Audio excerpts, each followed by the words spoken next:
ওহদে যখন সফর করেছি, আল্লাহ বহুবার নিয়েছেন আলহামদুলিল্লাহ। আমাকে সেখানকার একজন আলেম মদিনার, তিনি আমাকে নিয়ে গেলেন ওহদে বেশ কয়েক বছর আগে। ওহদে গিয়ে দেখলাম, আমাকে দেখালো যে নবী করিম সাল্লাল্লাহু আলাইহি সাল্লামের যেখানে দান শহীদ হয়ে গিয়েছিল, দাঁত মুবারক শহীদ হয়েছে, রাসূলুল্লাহ বেহুশ হয়ে পড়ে গেছিলেন। তাকে হযরতে আবু বকর, হযরত ওমর, হযরত ওসমান এই তিনজনে উঁচু করে নিরাপদ জায়গায় নেওয়ার জন্য দৌড়াচ্ছিলেন। পাহাড়ের উপরে যখন উঠতেছিলেন, ওই তিনজন রসুলকে ঘাড়ে করে নিয়ে উঠতেছেন। পাহাড় তখন কাঁপতেছিল, পাহাড় কাঁপতেছে, এত বড় কাঁপন উঠেছে পাহাড়ের। পাহাড় সেই এলাকা থেকে কাগজ কাটলে, কেচি দিয়ে কাগজ কাটলে যেমন রেজা রেজা হয়ে যায়, আমার নিজের চোখে আমি দেখলাম। তিনি আমাকে দেখালেন এই সেই এলাকা যেখানে রসুলকে উঠানো হয়েছিল।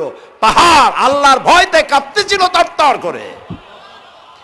সেই উঁচা জায়গা, একটা বিশ্রামের মতো জায়গা পাহাড়ের মধ্যে, সেইখানে তাকে নিয়ে যখন রসুলকে যখন শোয়ানো হচ্ছিল, পাহাড় কাঁপতেছে। নবী করিম সাল্লাল্লাহু আলাইহি সাল্লাম তখন বলছেন, উসবুতি ইয়া জিবাল, উসবুতি ইয়া জিবাল, ইন্নাকা আলাইয়া নবিয়ান ওয়াস সিদ্দিকিন ওয়াস শাহীদাইন। হে পাহাড়, উসবুতি ইয়া জিবাল, হে পাহাড় থেমে যা, তোর উপর আল্লাহর নবী, তোর উপরে সিদ্দিক আর দুইজন শহীদ দাঁড়িয়ে আছে, থেমে যা। পাহাড় থেমে গেল।